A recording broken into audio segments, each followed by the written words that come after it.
उसको हमने अपने अनुसार मान लिया है कि ये पाप है, ये पुण्य हमारे अनुकूल नहीं है, हम उसे पाप मान लेते हैं, हमारे अनुकूल है उसे पुण्य मान लेते हैं, इतनी बात है। और सबकी मान्यता अलग अलग है। तो मान्यता से जो चीज़ मानी जाए वो कन्फ्यूजन है। जाना जाए जब हम जान जाते हैं चीज़ों को, तो फिर न पाप दिखता है न पुण्य दिखता है, दोनों तिरोहित हो जाते हैं। पाप पुण्य का कोई माने बचता नहीं है, एक वही शेष रहता है, वो भी नहीं बचता है। वो भी नहीं बचता।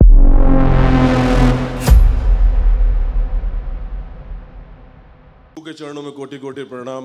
और प्रभु आपको कोटि कोटि प्रणाम के साथ साथ आपको कोटि कोटि धन्यवाद, जो आपने और मेरे परिवार के लिए शुभ आशीष दिया, शुभ वचन दिए, जो कुछ भी आपने किया, और सूक्ष्म कारण और स्थूल शरीर के लिए जो कुछ भी आप प्रयास किया है और आप कर रहे हैं, और जो आशीर्वाद आपने दिया है उसके लिए आपको कोटि कोटि प्रणाम। आपके द्वारा की जा रही अनन्य सेवा, अनन्य भक्ति के भक्तों के लिए, वो उसके लिए भी मैं आपको कोटि कोटि प्रणाम करता हूँ। आपके अंदर विद्वान परम तत्व को प्रणाम करता हूँ। आपको कोटि कोटि प्रणाम। मुझे आप खुश रहिए, अलाउ करें तो मैं निर्भीक तरीके से कुछ बोल पाऊँ। हाँ हाँ बोलिए, बता सकते हैं। प्रभु कुछ जीवन चक्र में बहुत सी ऐसी चीजें होती हैं जो मैं कह नहीं सकता, आपको ज्ञात होगा। मैं चाहता हूं कि वो मुक्त हों और संसार के जीवन चक्र में मनुष्य योनि में पुनः व्यवस्थित होकर अपने को आगे चलाएं। मैं इससे ज्यादा उस वचन में कुछ बोल नहीं सकता। बिल्कुल क्षमा प्रार्थी हूँ, कृपया इसमें मुझे मार्गदर्शन करें। और मैंने स्थान बनाए हुए हैं और आपके मार्ग मैं जान गया कि मुझे क्या करना है, पूजन का विधि भी समझ गया हूँ, मगर आप मुझे बताएं क्या उनको मैं विसर्जन कर दूं, स्थानों को तोड़वा कर विसर्जन कर दूं और इनको मुक्ति प्रदान करके इनको स्थान दे मनुष्य योनि में। प्रभु ऐसी कृपा आप करें। पहली बात तो मेरी यही है, दो बातें और करूंगा इसके बाद। देखिए क्या होता है, जो हम कर रहे होते हैं जीवन में, किसी एनर्जी को हम इनवाइट करते हैं, उसका कोई दोष नहीं, वो तो आएगी। कभी कभी क्या होता है, जिस एनर्जी को इनवाइट करते हैं वो तो आती नहीं, कुछ दूसरा ही आ जाता है। उसके आने से भी रोग और कष्ट बढ़ते हैं धीरे धीरे, और वो कष्ट फिर असह्य कष्ट हो जाते हैं। शारीरिक, मानसिक, आर्थिक, सामाजिक, पारिवारिक, हर तरह से फैल जाता है वो। जब ऐसा दिखे तो समझ लीजिए कि हम ठीक एनर्जी को इनवाइट नहीं कर रहे हैं। ठीक है, निश्चित रूप से कहीं न कहीं ये जितनी भी एनर्जी हैं, हमने जो देखा है, जो दरबार का सारी एनर्जी शाश्वत है, कोई बुरी नहीं है। एनर्जी तो एनर्जी है, बिजली आ रही, इसमें क्या बुरा है। हम इसको ठंडा गर्म बनाते हैं, हीटर बना लें, एसी चला लें। Energy gets converted in one form to another, that's all, that is conservation. बिल्कुल। तो हमारी जैसी इच्छा, विचार, आशाएं हैं, हम उसके अनुसार एनर्जी को कन्वर्ट कर लेते हैं। बदनाम एनर्जी होती है, फिर वो एक एनर्जी एक रूप में बदल जाती है जब, तो फिर वो वैसे ही बनी रहती है और फिर वो वैसा ही काम करती रहेगी। अब उसको हम बोलते हैं नकारात्मक। तो ये जो एनर्जी नकारात्मक है, ये मनुष्य की बनाई हुई है, एक तरीका। दूसरा, सृष्टि में नकारात्मक और सकारात्मक का बैलेंस है ही। नकारात्मक नहीं रहेगी तो सकारात्मक हो नहीं सकता आदमी। सकारात्मक आदमी है, उसके पीछे ये प्रमाण है कि नकारात्मकता है, क्योंकि कर्म भोग कटेंगे कैसे, विध्वंस होगा कैसे। विध्वंस होगा नहीं तो सृजन हो नहीं सकता। सत्य के साथ असत्य, पाप के साथ पुण्य, अधर्म के साथ अधर्म दिखता है। उसको हमने अपने अनुसार मान लिया है कि ये पाप है, ये पुण्य हमारे अनुकूल नहीं है, हम उसे पाप मान लेते हैं, हमारे अनुकूल है उसे पुण्य मान लेते हैं, इतनी बात है। और सबकी मान्यता अलग अलग है। तो मान्यता से जो चीज़ मानी जाए वो कन्फ्यूजन है। जाना जाए जब हम जान जाते हैं चीज़ों को, तो फिर न पाप दिखता है न पुण्य दिखता है, दोनों तिरोहित हो जाते हैं। पाप पुण्य का कोई माने बचता नहीं है, एक वही शेष रहता है, वो भी नहीं बचता है, वो भी नहीं बचता। तो स्थिति ये बनती है धीरे धीरे कि जो हम शुरुआत करते हैं चीज़ों से, जो है महसूस करते हैं, वहाँ से वहाँ पहुँच जाते हैं जहाँ महसूस होना ही बंद हो जाता है। ठीक है, जैसे अभी आपको इत्र लगाया जाए, अभी आपको महसूस होगा। 1 घंटे बाद आपको इत्र महसूस नहीं हो। दूसरे लोग कहेंगे अच्छा गुलाब लगाया है क्या, जी आपको नहीं महसूस होगा। आप रम गए, आप वही हो गए, आप इत्र ही बन गए आप बिल्कुल। तो वो भी जब चला जाए, नहीं बचे कुछ भी, तो आप कुछ भी नहीं बचे, मतलब हम भी कह रहे हैं शब्दों में, ये भी निरर्थक है। कुल मिला के इस सृष्टि में शेष कुछ है नहीं, अखंड ब्रह्मांड में प्रभु शेष है नहीं। जब तक शेष दिखे तब तक सृष्टि है, तब तक भ्रम है। मैं क्षमा के साथ एक बात पूछूं प्रभु, परम तत्व की हम बात करते हैं, भगवान भोलेनाथ और माई की वार्ता में भी एक जिक्र आता है जिसे गुरु गीता के नाम से लोग जानते हैं, रहता भी है। अगर आप अलाउ करें तो बोलूं, बिल्कुल। कि उन्होंने कहा है कि परम तत्व का बोध, जो जिस साधना में, जिस बोध में, जिसके तत्व में रहते हैं, परम तत्व शेष रहता है, वही परम तत्व है। उसी में विलीन होना, उसी में साधना करना, उसके ही साधन करने के लिए योनि मिली है। तो वो परम तत्व का बोध होना, परम तत्व एक है जो कि हम अपनी इंद्रियों के द्वारा अपने उनसे ज्ञात नहीं कर सकते, जान नहीं सकते, हमारी सीमाओं से परे है। मगर वो शेष कहना भी सही नहीं है, क्योंकि वो अद्वित्व है, एक है, एक ही रहता है, जो काल से परे है, सत्य गणनाओं से परे है, संख्याओं से परे है, जो सत्य से असत्य से, पाप से पुण्य से, धर्म से अधर्म से परे है। पूरी वो तो वो है ना। देखिए, जब तक बोध होता रहे, क्षमा करेंगे मुझे आप, जब तक बोध होता रहे, तब तक दो हैं। और महापुरुषों ने कहा कि प्रेम गली अति सांकरी, जामे दोय न समाए। बुद्धि से बोध है, रितंबरा है वहाँ पर। उसकी क्रिया जो है, एक है क्रिया और एक है स्थिर, यानी एक गति में है, एक स्थिर है, एक डायनेमिक है, एक स्टैटिक्स है। तो एक रितंबरा है, उसकी जो एक है परावर्तन, दूसरा है प्रत्यावर्तन। तो एक है बुद्धि से बोध, बुद्धि में बोध होना, और रितंबरा का होना। ये दो चीज़ें, एक क्रिया है, दूसरी गति है, स्थिरता है। जहाँ अनुभव आता है वो आत्मा का विषय है, ये उससे ऊपर की बात है। तो सूचना के रूप में जहाँ तक बोध है वहाँ तक सूचनाओं का आदान प्रदान होगा। अनुभव का आदान प्रदान आत्मा के स्तर पर अंदर अंदर होता है, उसमें बोलना नहीं पड़ता है। जैसे जब अपने सामने कोई व्यक्ति आता है, उसके अंदर कोई स्मृतियां हैं, तो अंदर ही अंदर बात हो जाती है उससे, उसको बोलना नहीं पड़ता, हम लोग पकड़ लेते। तो वो आत्मा के स्तर की बात है, वो अनुभव की बात है। जब तक बोध है तब तक दो हैं, जिसको बोध हुआ वो और जो बोध हुआ वो, ऐसे दो चीज़ें हैं। तो जब तक ये दो हैं तब तक मुक्ति नहीं। किससे मुक्ति नहीं? इच्छा विचार आशाओं से मुक्ति नहीं, जन्म मृत्यु के चक्र से मुक्ति नहीं है। इनलाइटेंड अभी हुए नहीं। इनलाइटेंड कब हुए? जब इच्छा विचार आशाएं शांत हो गई। वो आत्मा के स्तर पे होता है, उसे समाधि बोला गया। समय आधि, समय के पार, समय के पार जहाँ समय नहीं है, टाइम नहीं है, टाइमलेस जोन है। तो जो समाधि हुई, समाधि का अर्थ है समाधान होना, प्रश्नों का संग्रह खत्म हो गया, अब उत्तर नहीं चाहिए। इसलिए जब उत्तर नहीं चाहिए तो प्रश्न नहीं है, प्रश्न नहीं तो समस्या नहीं है, समस्या नहीं है अगर, तो फिर आदमी समाधि में चला गया। अब ये समाधिस्थ व्यक्ति है, समाधान युक्त हो गया, समाधानित हो गया है, उसको समाधि कहा गया। मगर विमुक्त नहीं हुआ ना, अभी नहीं हुआ। अब ये पात्र बन गया है, किस चीज़ का? ज्ञान को उपलब्ध होने का पात्र बन गया है, पात्रता आ गई है। अब जब ये प्रयास अब शुरू करेगा समाधिस्थ व्यक्ति संयम के द्वारा, तो अब वो जा कर के पूर्णता को उपलब्ध होगा, ज्ञान को उपलब्ध होगा। प्रभु मुझे जहाँ तक ज्ञात है, अगर बोल पाऊँ, आप मुझे अलाउ करें तो, हाँ। समाधि और सहज योग, सहज योग की अवस्था की आप बात कर रहे हैं। और समाधि दोषपूर्ण है, जहाँ मैं शेष रहता है। जहाँ तक मैं हूँ तो वहाँ तक समाधि है, और जब मैं नहीं हूँ तो सहज योग है। तो ये इसी की आप मेरे ख्याल से, समाधि में मैं भी गिर जाता है, नहीं रहता है।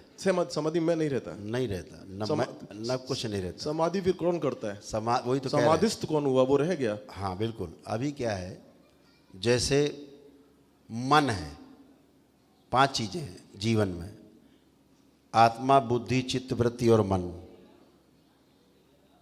अभी आपसे कहा जाए ध्यान करिए, सपोज आप ध्यान करते हो, अचानक आप बैठे बैठे नाना के यहाँ, मामा के यहाँ, या बम्बई या अमेरिका कहीं पहुँच गए पुरानी जगह पे, फिर आप कहते तो अरे यार ये कहाँ आ गए, फिर ध्यान की तरफ, नहीं यहीं पे रहना है, वर्तमान में करते हैं ना। ये कौन देखता कि आप वहाँ चले गए, जबकि आत्मा तो एक ही है। तो ये कौन देख रहा है ध्यान में? वो है ना, एक्चुअली मैं बोल रहा हूँ, जो सुन रहा है, जो बोल रहा है, जो वार्ता कर रहा है, वो एक ही है। और जो दर्शन कर रहा है, जो उस अवस्था में होता है, श्रीमद् भगवत गीता में लिखा है, प्रभु उन्होंने, अर्जुन ने पूछा था कि वो प्रभु मेरा मन बार बार भटकता है, दौड़ता है, वो अपने को एकाग्र नहीं कर पाता। तो उन्होंने 2 उपाय बताए थे कि तू यही मैं अभ्यास और ध्यान, अभ्यास और वैराग्य, यही मैं कहना चाह रहा हूँ। अभ्यास और वैराग्य 2 साधन बताए। नहीं, यही मैं कहना चाह रहा हूँ कि जब अर्जुन ये बात कह रहे हैं कि मेरा मन बार बार भागता है, ये कौन देख रहा मन भाग रहा है? ये मन तो एक ही है जी हाँ। जीवन एक, तो भाग कौन रहा है ये, और देख कौन रहा है? उसने स्वयं को मान रखा है ना, मैं हूँ। मैं बताता हूँ, जीवन के 5 हिस्से हैं। आत्मा एक वस्तु है जिसे कहा गया कि वो कभी नष्ट नहीं होती।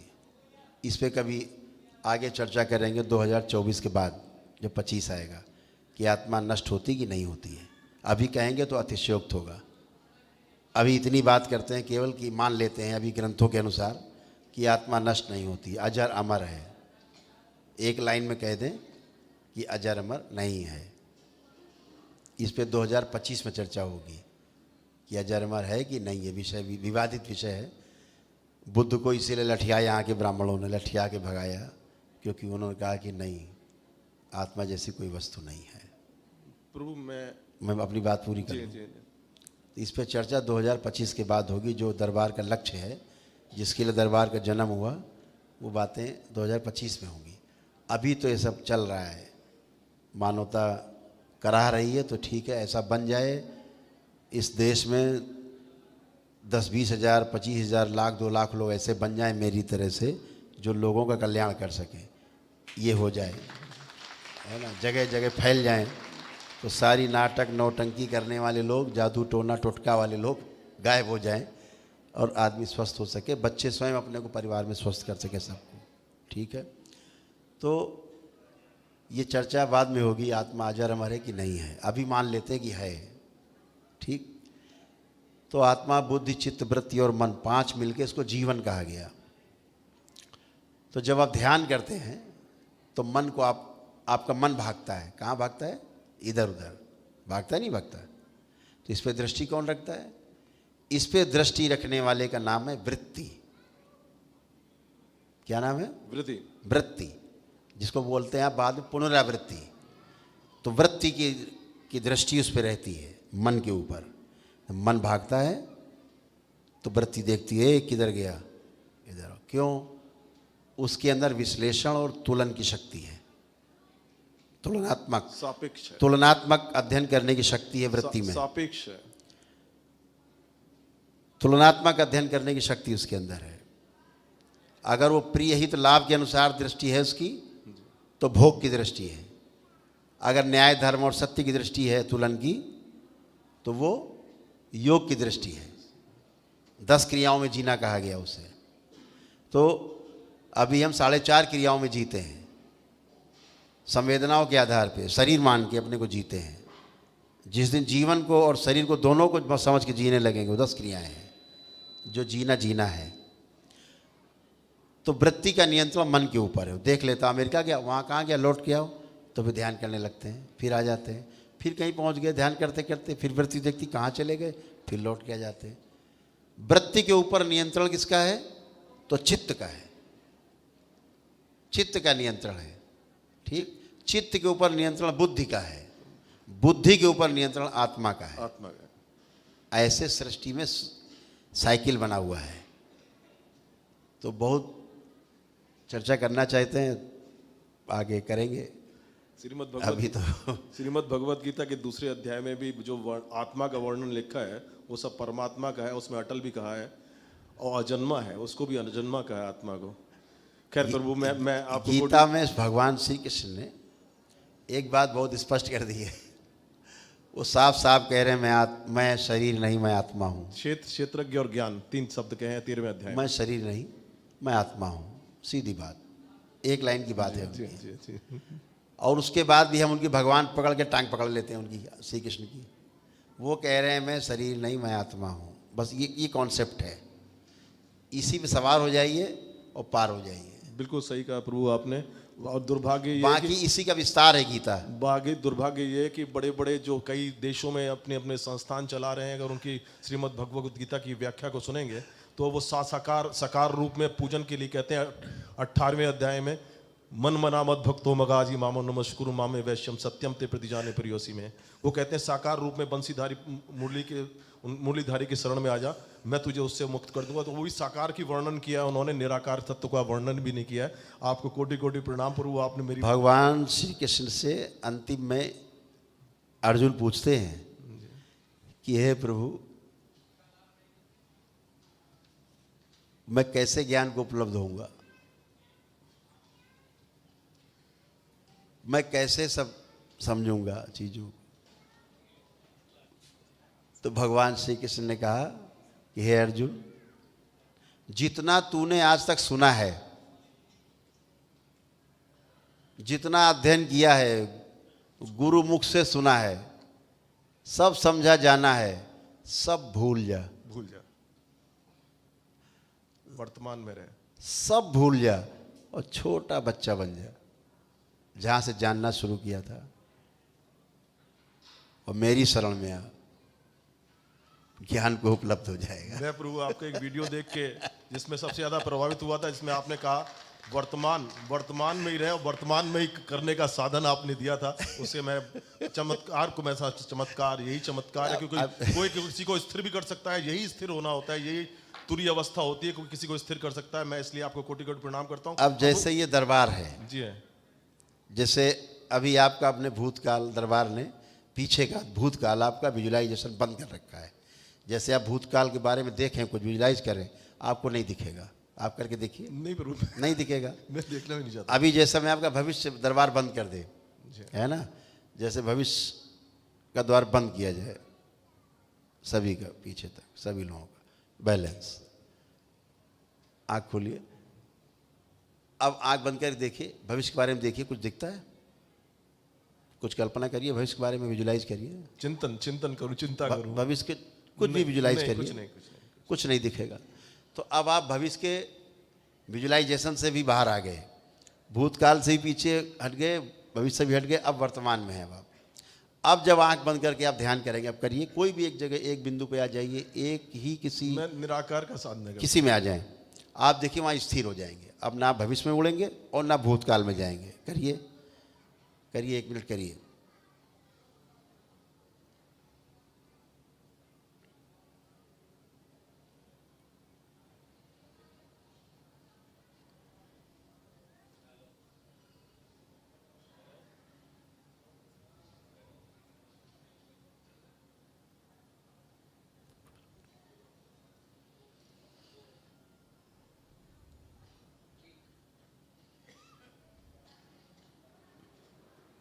इनका गणेश द्वार खोल दिया जाए, बैलेंस। कहीं गए नहीं, ना भविष्य में कहीं गए, निर्विचार निरिच्छा निरसंकल्प अवस्था में मैं था। ठीक है ना, भूतकाल में गए। यही पूर्ण गुरु पहले करते थे। ये बाबा की शक्ति है, ये भोलेनाथ की शक्ति है जो हम कर पाते हैं। पाते आपके पास ये सामर्थ्य है कि साहब आप वर्तमान में किसी को ठहरा दें और वो ठहर जाए, ये बहुत बड़ी बात है। और मैं समझता हूँ ये परम लक्ष्य है इंसान का कि तुरीय अवस्था में पहुंच जाए, वर्तमान में जीवन रहे, क्योंकि वही वर्तमान ही वर्तमान है, सर्वत्र में वर्तमान है परमात्मा, तो उसी में आप स्थिर कर देते हैं। बहुत बड़ी बात है, मैं आपको कोटि कोटि प्रणाम करता हूँ। प्रभु अब मुझे केवल दो बातें कहनी थी, अगर मुझे आप। अब ये जो आपको हुआ जी है कि वर्तमान में रह गए, अब भूत भविष्य दोनों हट गए, वर्तमान में रहना ही ध्यान है। जी है, अभी नित्य वर्तमान में हो गए आप, है ना। तो ये जो अवस्था है, ये साधक की पहली मांग है जब वो गुरु से कहता है गुरुदेव बड़े विचार आते हैं गंदे गंदे, कहते करते करते रहो। ऐसे कैसे होगा? गुरु का काम है भूत और भविष्य दोनों बंद करके वर्तमान में रख करके अपने शिष्य को साधना कराए। ये पूरी सृष्टि में, पूरी धरती में कहीं नहीं हो रहा है, ये आपके दरबार में हो रहा है और ये 2025 से आगे बढ़ेगा। प्रभु मैं एक छोटी सी अपनी अवस्था के बारे में पूछना चाहता हूँ, आप बता देंगे क्योंकि त्रिकालदर्शी हैं। जी नहीं मैं जब निर्विचार, निरसंकल्प, निरिच्छा की अवस्था में होता हूँ, वैराग्य की पूर्ण अवस्था में होता हूँ, तो पिछले 18 साल से, कुछ साल से, 8-10 साल से बिल्कुल शरीर का बोध नहीं होता, निर्बोध अवस्था में पहुँच जाता हूँ स्वतः ही। शायद मेरे पूर्व जन्मों के प्रारब्ध का या कर्मों का फल रहा होगा, या जो वर्तमान की साधना है मेरी। तो मैं उस अवस्था को जानना चाहता हूँ कि ये सही है या मुझे भ्रम है। नहीं, ये भ्रम नहीं है। होता क्या है कि अभी एक आदमी उस अवस्था में रहता, गुब्बारे की अवस्था में। मैं शरीर में होता ही नहीं, मुझे महसूस एक गुब्बारा है, वापस लाना पड़ता है। हाँ, हवा भर गई और गुब्बारा कहीं भी उड़ता है हवा में, लेकिन हवा में उड़ता, जमीन से ऊपर है वो, सब नहीं जा रहे हैं जमीन में, लेकिन गुब्बारा जा रहा है, हाइड्रोजन गैस भरी हुई है, ऊपर उड़ रहा है, लेकिन जिधर हवा चलेगी उधर जाएगा। एक ही अवस्था है। दूसरी अवस्था है कि गुब्बारे को हवाई जहाज बदल दिया जाए उस साइंस को, तो जिधर चाहे उड़ाया, जिधर चाहे उतारा, ये पहुंच गए, ये कंप्लीट है। ठीक है ना? तो गुब्बारे वाली अवस्था लगभग सभी की हो जाती है। और गुब्बारा हो ही नहीं, तो धीरे धीरे धीरे धीरे चलता आदमी, वो इनोवेशन चाहता उधरी है, इन्वेंशन है, जाता उसी तरफ है, हवाई जहाज बनने की तरफ। जब तक जैसे बाबा जैसे पूर्ण गुरु नहीं मिलते तब तक आदमी भटकाव रहता है, बाकी तो फिर रास्ता मिलता ही मिलता है। मेरी वो अवस्था जो बनती है वो सही है, सत्य है। सब बाबा से दीक्षा लेंगे, आप आगे बढ़ेंगे, सब अच्छा होगा। प्रभु दो बात मुझे सांसारिक बातें करनी थी, अगर मुझे आप अलाउ कर दें। बताएं। क्षमा करें आप मुझे, मैं पहले ही आपसे अब सबसे क्षमा मांगता हूँ, मुझे क्षमा करेंगे। आपका समय कीमती है, बहुत बेहद कीमती है, मगर जिज्ञासापूर्ण थी। आप जैसे जब कोई एक आध लोग आ जाते हैं तो उनसे चर्चा के बाद क्या होता है, कुछ लोग जो ज्ञान पिपासु रहते हैं ना, उनको भी कुछ प्रसाद मिल जाता है। जी प्रभु, मैंने आपसे कहा कि जो मैं जो कह नहीं सकता, जो वर्णन नहीं कर सकता, कृपया उसको आप चिंतन करके सोच के मुझे बताएं और मुक्ति के साधन उनको कर दें। सृष्टि चक्र में, जन्म मृत्यु के चक्र में मनुष्य योनि में चले जाएं, और क्या मैं उन स्थानों को विसर्जित कर दूं? क्या करूं? हाँ, मेरे लिए मार्गदर्शन कर दें इसके लिए। बिल्कुल करना चाहिए विसर्जन, उनको धन्यवाद करते हुए विसर्जन करना तो चाहिए। जब हाई स्कूल में बच्चा पहुंच जाता है तो प्राइमरी स्कूल छोड़ना पड़ता है ना, जूनियर हाई स्कूल छोड़ना पड़ता है। ये नहीं कि हम डिग्री कॉलेज पहुंच गए फिर भी अपना हम प्राइमरी स्कूल पकड़े रहने, हम तो यहीं बैठेंगे, यहीं पढ़ेंगे, यही नियम है। मोह तो क्या उनकी छूटना है। मुक्ति हो के क्या वो मोह से मुक्ति नहीं होगी, उनकी मुक्ति और ये मोह दो, 1 मिनट का समय दे दे, मैं अकेले में बोल दूं बस। नहीं, दोनों तरफ मोह रहता है। मोह से मुक्ति नहीं तो फिर मुक्ति नहीं। तो कैसे होगा प्रभु? यही तो। अब आप एक काम करें, एक बाल्टी जल में थोड़ी भस्म डालें और उन स्थानों को नहला दें, पवित्र कर दें, हरिहर हो जाएगा। उसके बाद बस हो गया, फिनिश हो गया, हम कुछ बचे ही नहीं। फाइन। दूसरा, मेरी बेटी MBBS की PG की तैयारी कर रही है प्रभु। मैं चाहता हूँ आगरा के SN मेडिकल कॉलेज में उस गायनेकोलॉजिस्ट बन जाए और उसकी शादी हो जाए। बाधा बहुत आ रही हैं, 28-29 साल उम्र हो रही है, मेरी सीमाओं से परे है, मुझे मदद करें। अब सब खुल गए हैं रास्ते, अब केवल बाबा माँ से प्रार्थना करनी है। प्रार्थना मैंने कर लिया, बस ऐसे रास्ते खुले। आपका आशीर्वाद, आपका स्नेह, आपका बिल्कुल सदैव साथ है बाबा माँ का आशीर्वाद। खुश रहिए, प्रसन्न रहिए, स्वस्थ रहिए।